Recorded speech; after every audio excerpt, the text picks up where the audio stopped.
Muito bem, vamos abrir a Bíblia. Vocês sabem que estamos a viajar por onde? Estamos a viajar pelo Evangelho de Lucas, o Evangelho do Espírito Santo, o Evangelho onde o Espírito Santo se move, onde o Espírito Santo tem liberdade. E hoje vamos viajar até ao capítulo 3, Lucas 3. Vamos fazer uma leitura um bocadinho longa dos primeiros 20 versículos. E a ideia que eu quero partilhar convosco nesta manhã, lembrem-se, estamos a falar do Evangelho do Espírito Santo. O foco de Lucas, aquilo que está na mente dele, é mostrar que o Espírito Santo está a agir, está a mover-se e está a usar todas as circunstâncias e todas as pessoas. E hoje eu gostava de falar-vos sobre João Batista como um profeta cheio do Espírito Santo. Ou, se quiserem, as características de um verdadeiro profeta. As características de um verdadeiro profeta. Irmãos, Deus quer levantar profetas de Deus. Com esse amém fiquei muito desencorajado.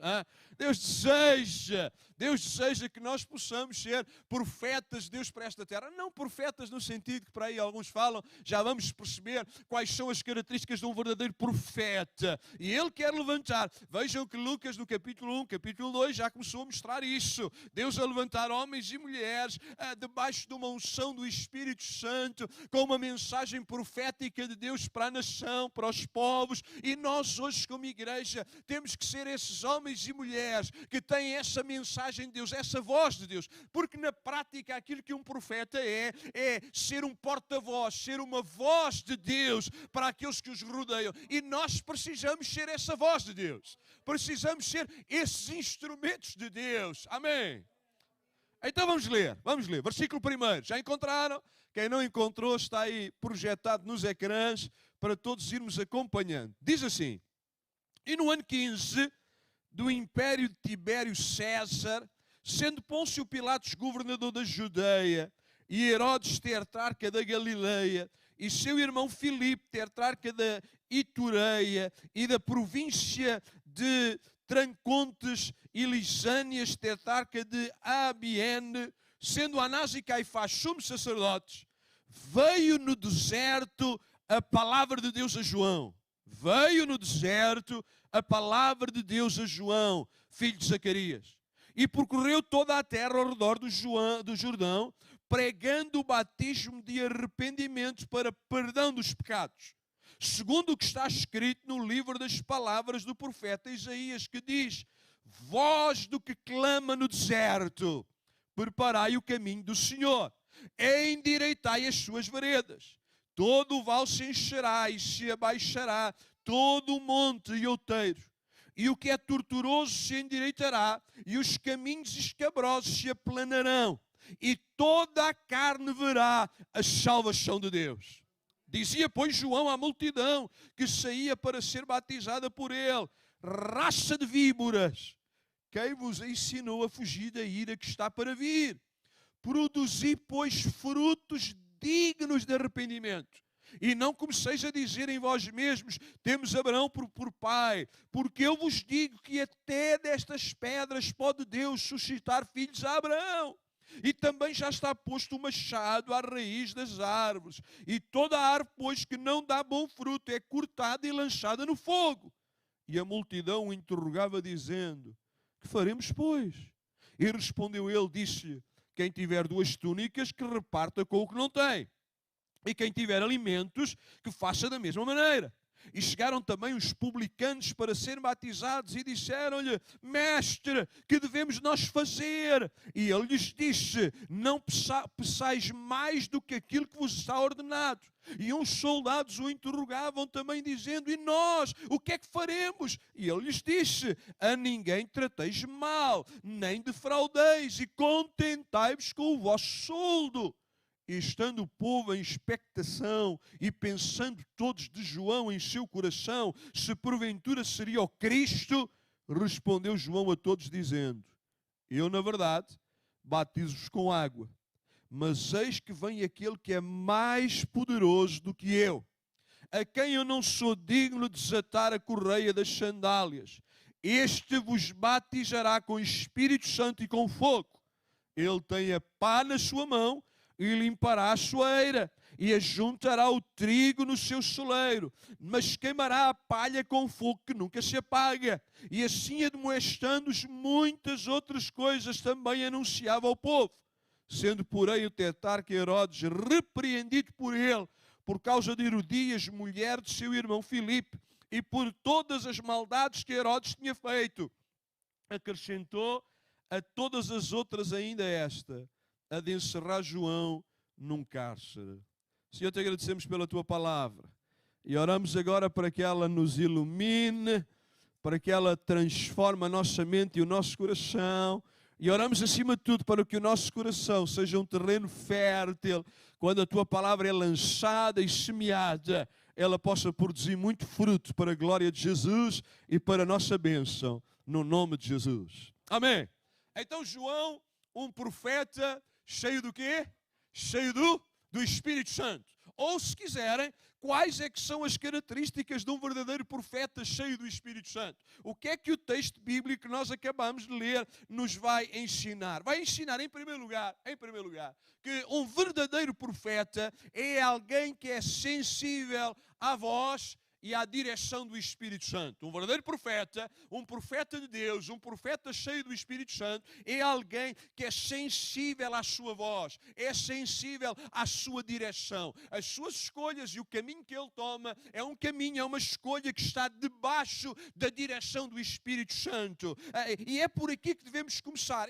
Eu relembro-vos que na primeira meditação que nós fizemos, o anjo tinha anunciado que João seria cheio do Espírito Santo desde o ventre de sua mãe. Ainda se recordam? O anjo disse, olha, esse que vai nascer lá de Isabel, que vai expor-lhe o nome de João, ele vai ser cheio, plenamente cheio do Espírito Santo desde o ventre de sua mãe. Ou seja, a escolha divina como profeta de Deus e a capacitação para cumprir essa chamada era algo presente desde o início e era algo dado por Deus. Vejam, a chamada foi Deus que a trouxe e a capacitação foi Deus que a deu. Um verdadeiro profeta é alguém que é chamado por Deus, escolhido por Deus, e não só é chamado e escolhido, é por Ele capacitado. Por isso, se Deus nos chama para sermos profetas, fiquemos tranquilos que Ele também vai capacitar. Por isso é que João era um profeta cheio do Espírito Santo desde o ventre de sua mãe. Então temos essa noção que João estava plenamente escolhido e plenamente capacitado. Não sabemos quando é que João tomou plena consciência da sua vocação. Não sabemos.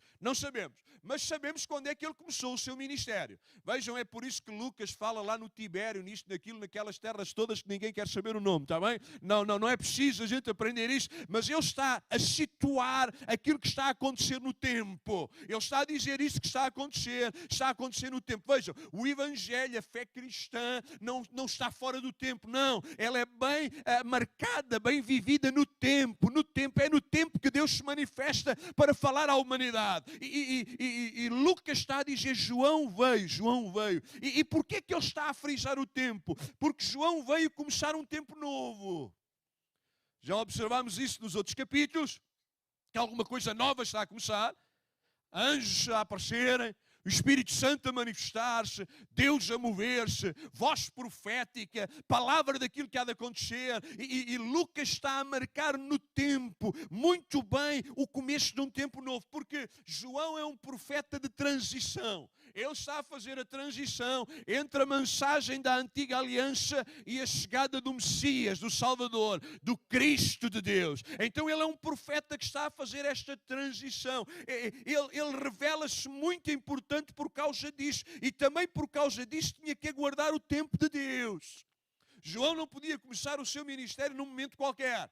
Ele tinha que começar o seu ministério no tempo de Deus, porque o ministério dele estava ligado àquilo que ia surgir, àquilo que ia chegar, e Jesus tinha que se manifestar no tempo certo de Deus. E é interessante o que é que a Bíblia diz. Diz que enquanto João estava no deserto, o que é que veio a ele? Digam lá, o que é que lá está escrito? Diz que veio a ele a palavra de Deus. Irmãos, um verdadeiro profeta não é portador da sua palavra.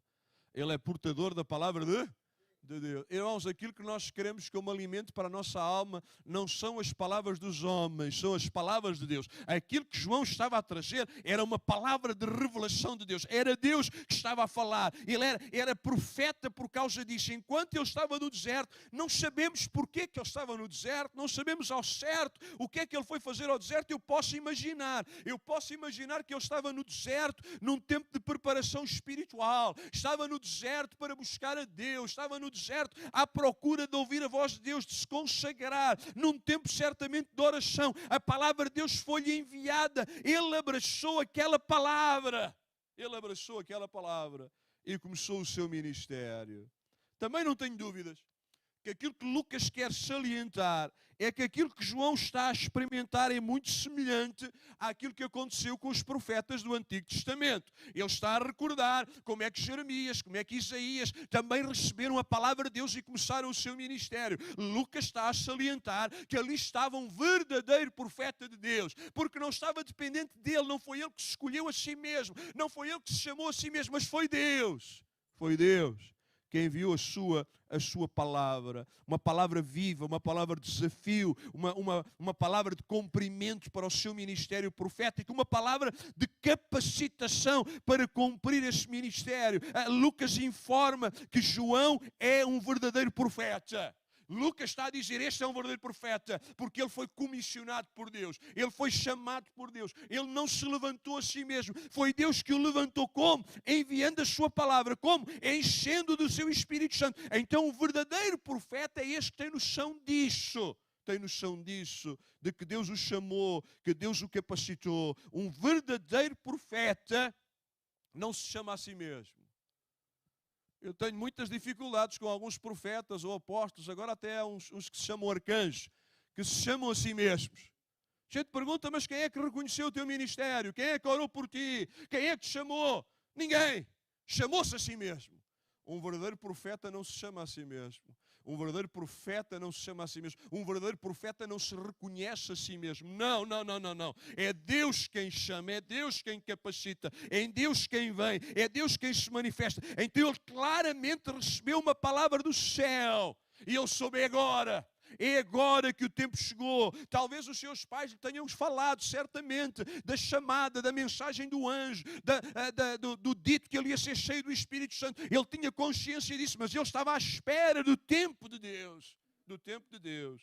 E uma palavra veio do céu para o chamar. Podemos então afirmar que o ministério público de João começa quando ele recebe uma poderosa palavra de Deus. Uau! Quando a palavra de Deus vem sobre ele, e essa palavra desafia-o a começar o seu ministério. Não só essa palavra o desafia ao ministério, mas certamente essa palavra deu-lhe o conteúdo do seu ministério. A palavra de Deus que veio sobre ele foi uma palavra de desafio a que ele avançasse, mas também acredito que era o conteúdo do seu ministério. Deus estava a dizer, olha, esta é a mensagem que tu vais pregar. Esta é a mensagem que tu vais trazer. Esta é a mensagem que tu vais anunciar. Porque o verdadeiro profeta é aquele que anuncia a mensagem que vem de Deus. Às vezes a mensagem não é fácil, já lá vamos. Mas ele sabia que aquela palavra no deserto ele recebeu diretamente do Senhor. A mensagem de João é de desafio ao arrependimento, de desafio à mudança de comportamento. Lucas diz-nos que ele pregava o batismo de arrependimento. Ele desafiava o povo a arrepender-se dos seus pecados, a abandonar os mesmos, a darem testemunho dessa mudança. E nós precisamos muito que Deus nos levante como profetas de Deus para fazer o mesmo, para trazer a mesma mensagem, para partilhar a mesma mensagem, que na realidade é a mensagem do Evangelho. A mensagem do Evangelho é a mensagem do arrependimento, da transformação de vida. E João era esse profeta de Deus. Era esse profeta de Deus. Em segundo lugar, um profeta de Deus também é aquele que sabe que foi chamado e conhece a sua missão. Ele sabe que foi chamado e conhece a sua missão. Em primeiro lugar, vimos que ele é sensível à voz de Deus, é sensível à direção do Espírito, mas ele sabe que foi chamado e sabe qual é a sua missão. Ele tem plena consciência de qual é a sua missão. E no versículo 4, 5 e 6 nós vamos observar isso, que João sabe qual é a sua missão. E Lucas está a transmitir isso, Lucas está a explicar qual era a missão do ministério de João. E Lucas está a dizer, João ia ser uma mensagem profética para anunciar a Jesus. Lucas está a dizer, João recebeu de Deus a mensagem que Isaías tinha transmitido. Ele era essa voz de Deus que clama no deserto para preparar o caminho do Senhor. Então o que é que Lucas está a dizer-nos? Está a informar-nos que o ministério de João era o cumprimento claro da mensagem profética de Isaías. Está a associar aquilo que Isaías disse ao ministério de João Batista, e é interessante que Isaías escreveu isto centenas de anos antes, e agora esta voz chegou. Irmãos, todos os profetas de Deus, do passado, do presente e do futuro, têm que ser aqueles que preparam o caminho para a chegada do Senhor à nossa vida. O foco nunca é o profeta. O foco é aquilo que o profeta anuncia. Amém? Nós somos uma igreja centrada em Cristo. A glória de Cristo. O único protagonista é Cristo. E todos aqueles que profetizam, todos aqueles que trazem a voz de Deus, a mensagem de Deus, têm que estar plenamente conscientes que eles estão a preparar o caminho para que Cristo possa agir. Amém? E é isto que João Batista é. É isto que João Batista é. Qualquer servo de Cristo dos nossos dias também tem que compreender isto. Que a sua tarefa, o seu papel, o seu plano, o seu caminho é preparar o caminho para o Messias. E se assim fosse, nós fugiríamos de perigos desnecessários, porque a honra e a glória não é nossa, é dele. Os milagres, os prodígios e maravilhas, quem opera é Ele. É Ele quem se move, é Ele quem se manifesta. E João estava plenamente consciente de qual era o seu trabalho, o seu ministério. O texto profético dizia que essa voz que clama no deserto ia preparar, ia aplanar o caminho para a chegada de quem? Do Senhor. Ia preparar, ia abrir, ia aplanar o caminho para a chegada do Senhor. Para nós isto não faz muito sentido, mas esta linguagem para o povo daquele tempo era muito clara, era muito transparente, porque lembrava-os de aquilo que acontecia para prepararem o caminho para os reis conquistadores, para os reis que chegavam. Normalmente havia alguém que vinha à frente do rei e ia desbastando o caminho, ia abrindo o caminho, ia anunciando que o rei estava a chegar, que o rei e a sua comitiva estava a chegar, abria o caminho, tornava o caminho transitável para que o rei chegasse. E João é esse personagem, é esse homem que surge antes do rei e começa a fazer o quê? A preparar o caminho. Claro, não um caminho físico, mas um caminho claramente espiritual. O caminho para os corações dos homens, o caminho para a chegada breve do rei, O ministério de João servia para levar toda a carne a olhar para a salvação divina. É interessante esta ideia de que João já estava a anunciar que toda a carne ia olhar para a salvação divina. Vejam este movimento que só encontramos em Lucas. Já vimos isso nos textos anteriores. Lucas começa a dizer que a mensagem do rei, a chegada do reino, não é só para os judeus, é para toda a carne. Toda a carne. E Lucas tem isso bem presente. A salvação é para todos. A salvação é para todos. E João está a preparar esse caminho para a chegada dessa mensagem. João quer levar o povo não a olhar para ele, mas a olhar para Cristo, a olhar para o Messias, a olhar para o Salvador. João está a construir o caminho para a chegada do Messias, o Jesus de Nazaré, que estava para se apresentar, estava para chegar até nós. Uma terceira ideia sobre as características de um verdadeiro profeta é que um verdadeiro profeta não tem medo de confrontar o povo com os seus pecados. Agora o amém foi mais fraquinho, não é? Ninguém gosta de ser confrontado. Quem é que gosta de ser confrontado? Ninguém gosta. Ninguém gosta. É fácil olhar para as falhas dos outros, difícil olhar para quais? As dos outros é fácil de ver. Difícil é ver as nossas. Ninguém gosta de ser confrontado. Mas um verdadeiro profeta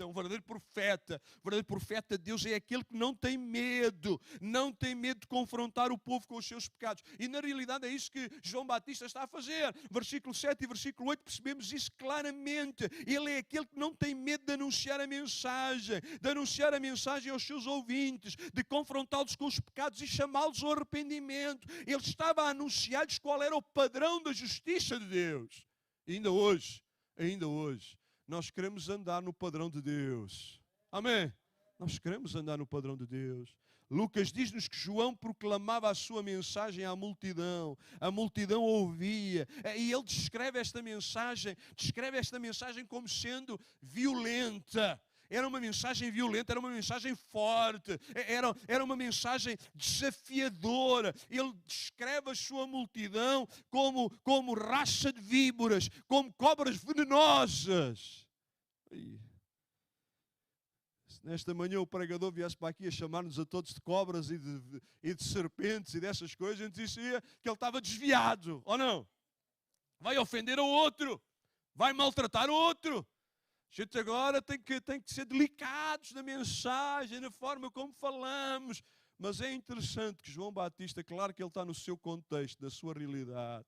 Ele não tinha problemas em confrontar o pecado. Com certeza, quando ele estava a falar de raça de víboras, percebemos que ele estava a dirigir-se essencialmente àqueles que eram religiosos, falsos crentes, falsos adoradores de Deus. Por fora era tudo bonito. Jesus chamou-os de outra maneira, não sei se ainda mais violenta, talvez chamou-os de sepulcros caiados.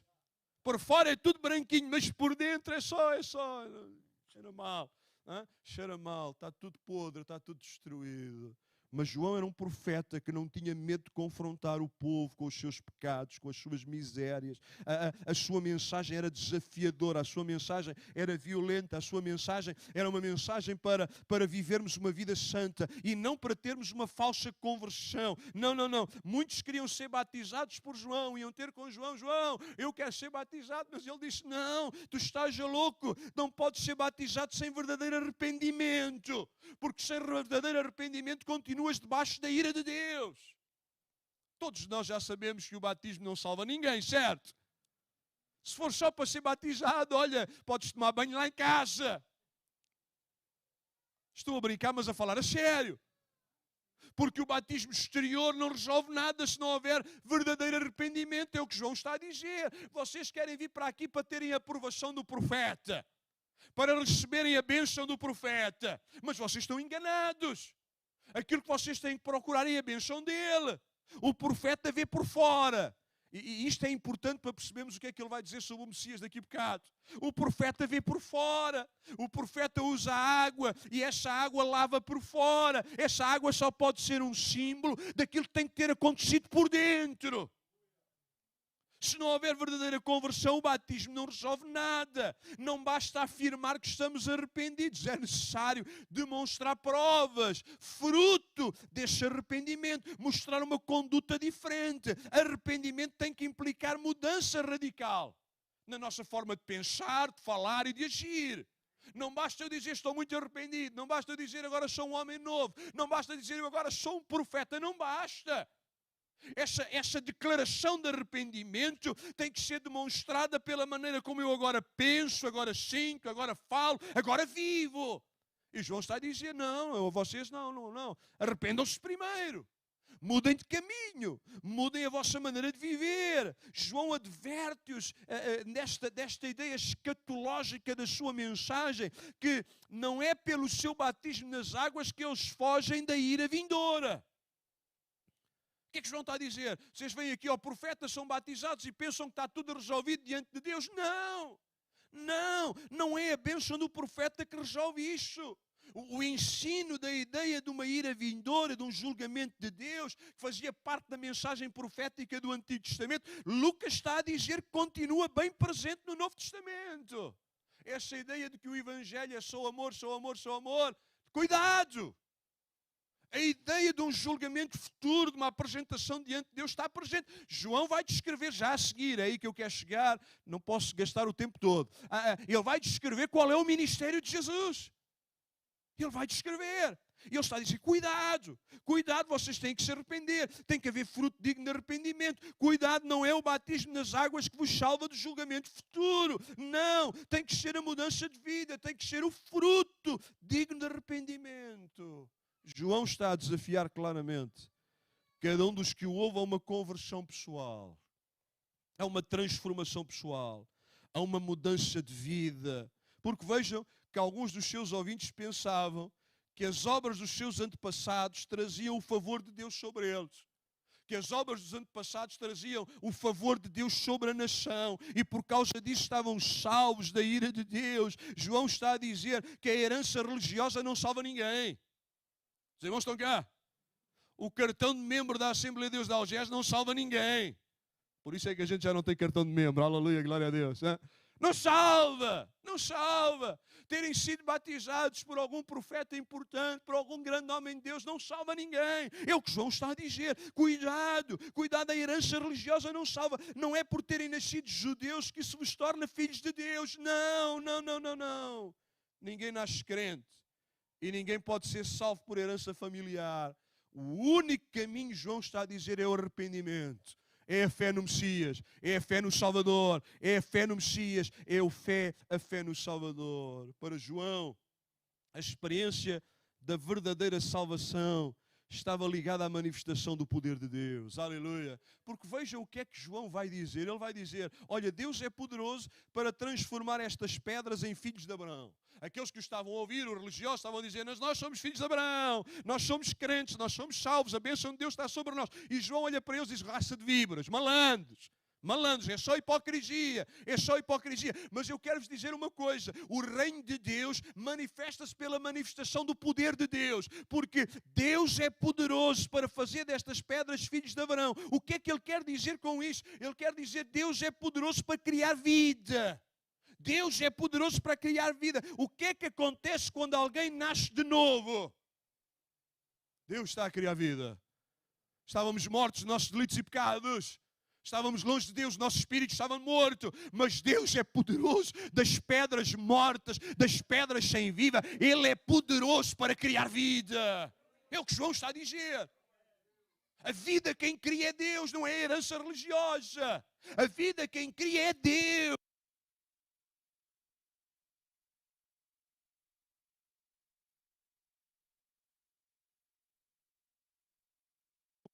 Foi o som, aleluia. Agora voltou um bocadinho. O João bem me avisou que a pilha estava fraca, né? Eu acho que ele me disse isso que era para eu pregar pouco, mas olha, acho que está mesmo acabada, né? Aleluia. Glória a Deus. Ok, o profeta continua em forma. Amém? O profeta continua em forma. Vamos lá. Agora ouve-se bem, não se ouve?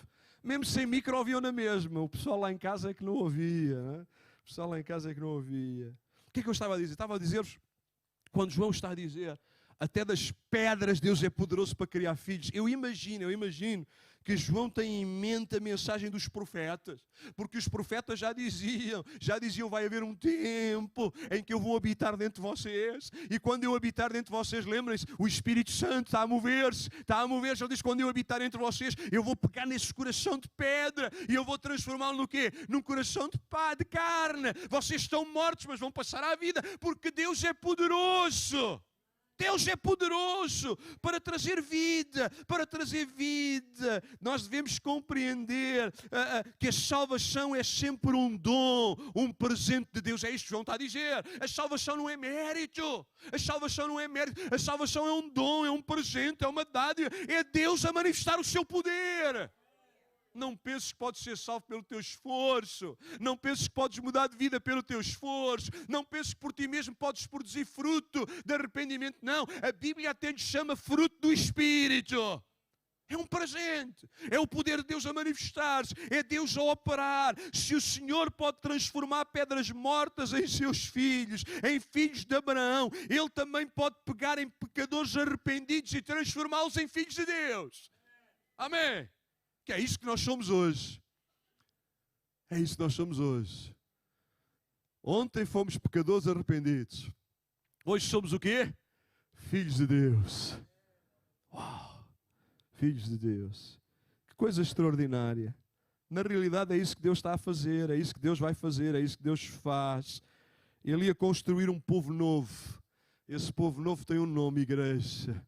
Esse povo novo tem um nome, igreja. Somos nós. Ele ia construir essa igreja de gente que era antigas pedras duras, mas agora, por colocaram a fé em Jesus, foram transformadas em pedras vivas. Não é o que Pedro diz? Aleluia! Antes era pedra dura, agora é pedra viva. Coração novo, um coração transformado, um coração transformado. João, em quarto lugar, ele ensina as Escrituras e os preceitos de Deus. Ele não só anuncia, não deves fazer isto, não deves fazer aquilo. Não. A mensagem dele é um ensino das Escrituras, dos preceitos de Deus.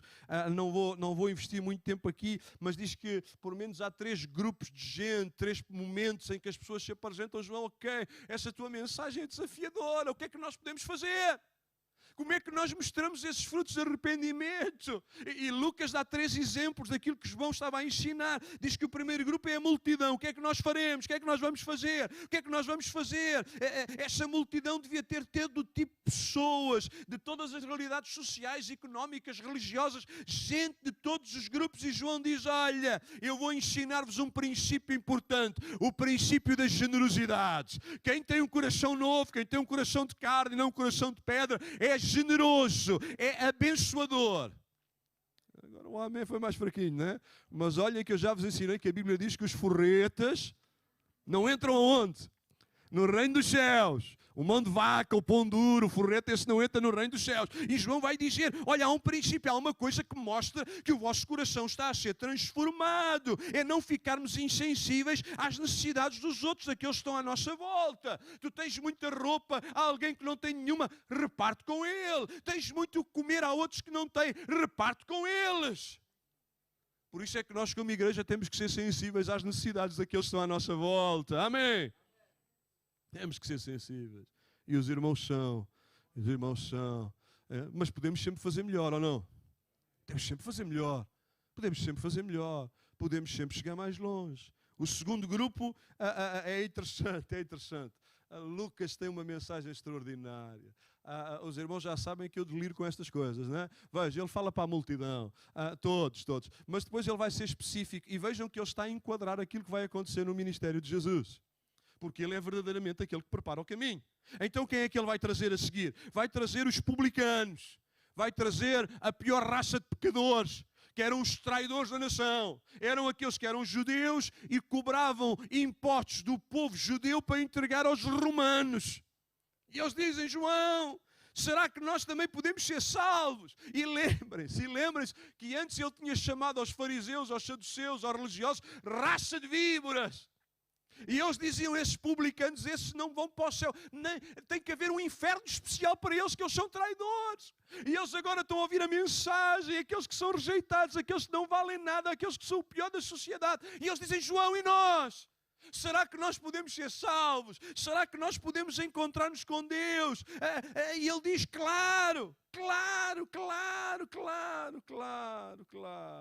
Mas olhem, sejam justos e honestos na cobrança dos impostos. Lamento-vos dizer, mas cobrar impostos não é pecado. Pecado é cobrar impostos injustos e desonestos. Agora um amém já foi mais fraquinho, não é? Quem gosta de pagar impostos? Ninguém.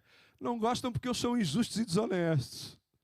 Porque se eles fossem equilibrados, se eles fossem sérios, se eles fossem honestos, o que é que João está a dizer? O problema não está em sustentar o Estado. O problema não está em cuidar das órfãs e dos viúvas. O problema não está em construir estradas, isto e aquilo, aquilo outro. O problema está na vossa desonestidade.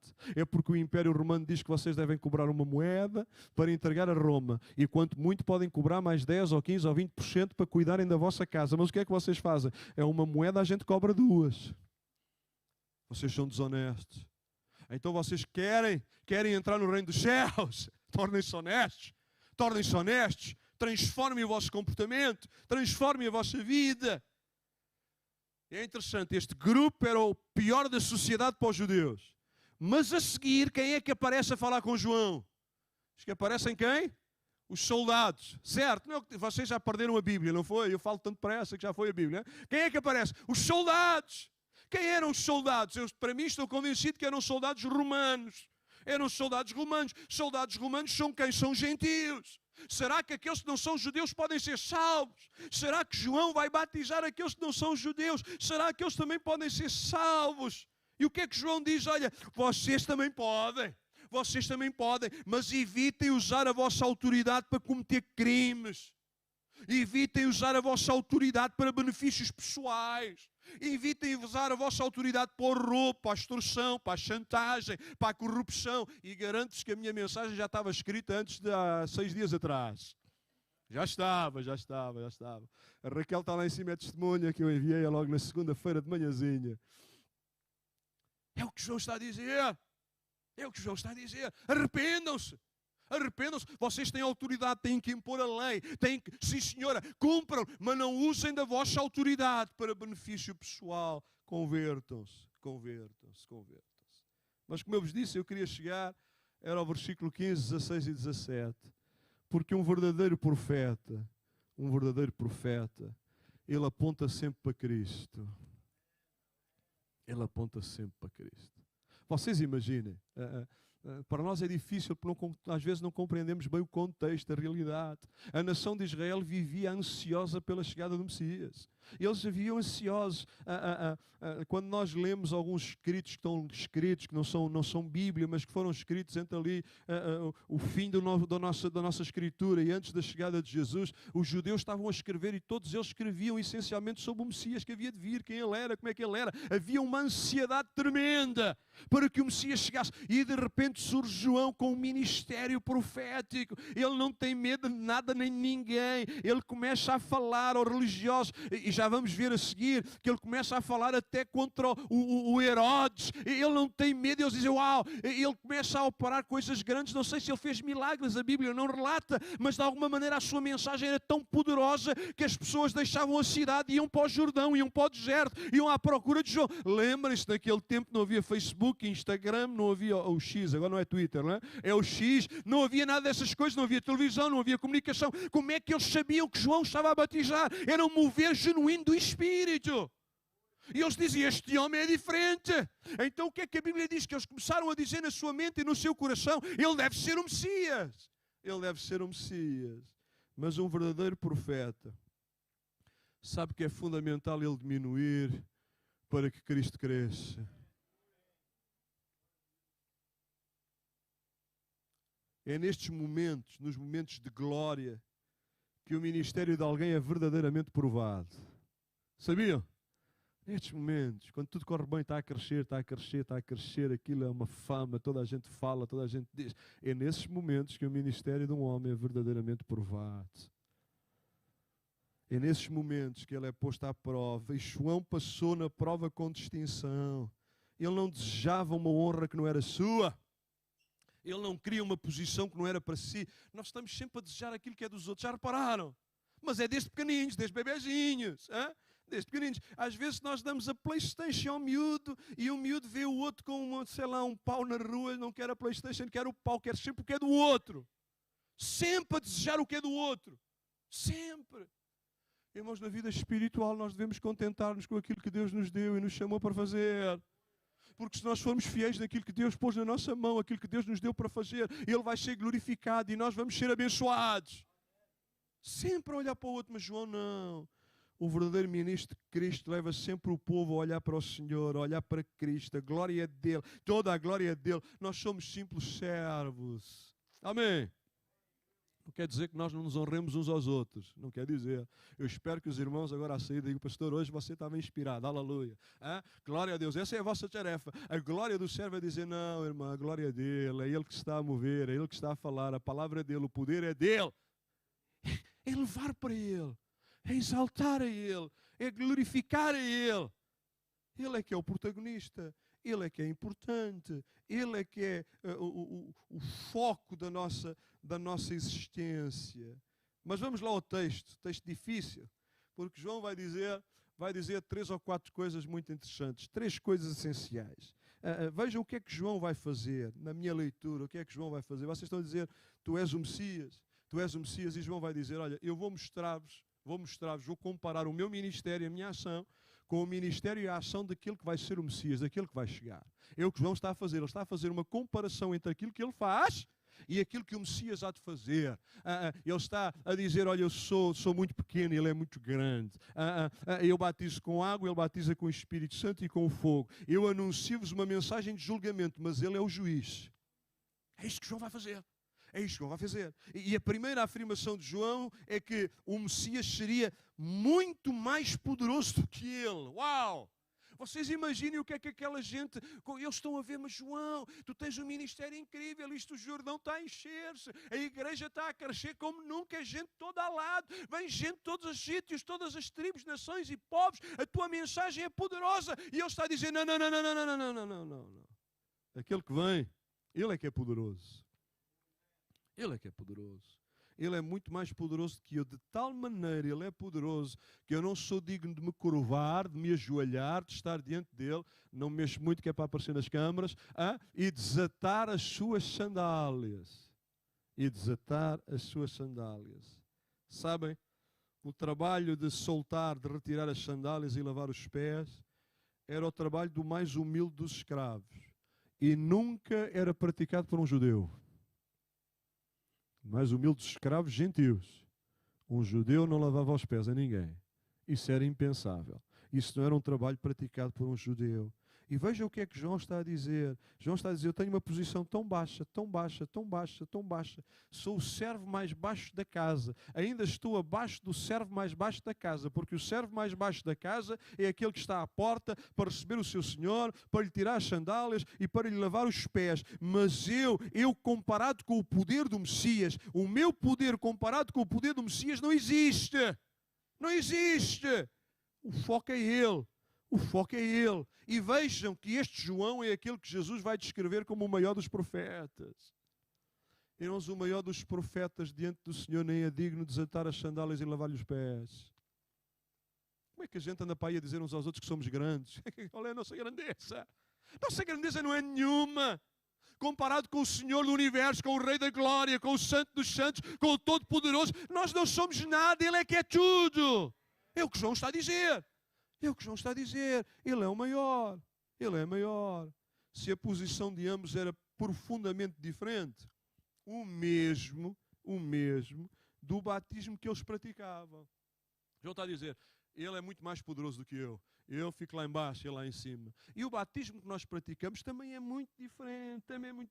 Olha, eu, João, ofereço um batismo para o corpo. Vou usar esta expressão. Eu uso um batismo para o exterior. Eu uso um batismo que lava o corpo fica molhado. Em resposta aos frutos de arrependimento, diante da confissão dos pecados, as pessoas simbolicamente são submergidas, são mergulhadas, colocam-se debaixo da água e simbolicamente é como se os seus pecados fossem lavados, fossem purificados. E João está a dizer, isto é o que eu ofereço. Mas o batismo do Messias, ele é muito superior ao meu. Não tem comparação. Porque o batismo vai batizar com o quê? Com o Espírito Santo e com fogo. Aleluia! O Espírito Santo e com fogo. Aleluia! Vejam Lucas a voltar ao seu tema. Qual é o seu tema? O Espírito Santo. Eu batizo com água, vocês acham isto especial, acham isto importante? Cuidado, que vem aí um que batiza com o Espírito Santo e com o fogo, ou seja, será uma operação interna, será uma operação da alma, será uma operação dentro de vocês, será uma mudança interior. Quando Jesus batiza, nasce alguma coisa nova, a purificação é plena, a purificação é total. Os seguidores do Messias haviam de ser cheios do Espírito Santo, e ser cheio do Espírito Santo é ser cheio do próprio Deus. Aleluia! Os irmãos já pensaram nisto? Deus vive em ti, Deus vive em nós. e não viva às prestações. Ai, ali a Tina que toca o piano com uma unção extraordinária tem muito do Espírito Santo. Mas eu tenho pouco. Não, irmãos.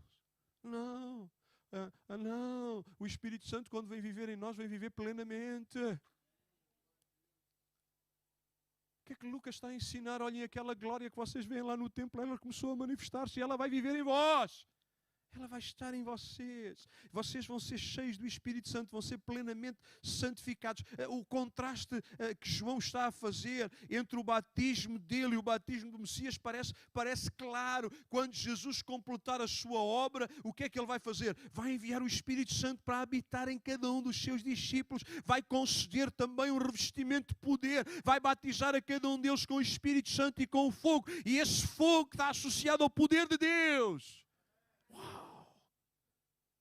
Poder esse, irmãos, que está associado ao testemunho, mas também aos sinais poderosos que acompanham esse testemunho. Certamente que também está a falar de uma purificação interna, de uma mudança interna, de um revestimento de poder. Parece clara esta associação deste fogo à presença de Deus. Vejam, o fogo no Antigo Testamento tem muito esta ideia da manifestação da glória de Deus, da manifestação do seu poder. Moisés está diante da sarça ardente, a coluna de fogo está com o povo no deserto, o fogo vem sobre o templo na inauguração do templo de Salomão, etc, etc, etc.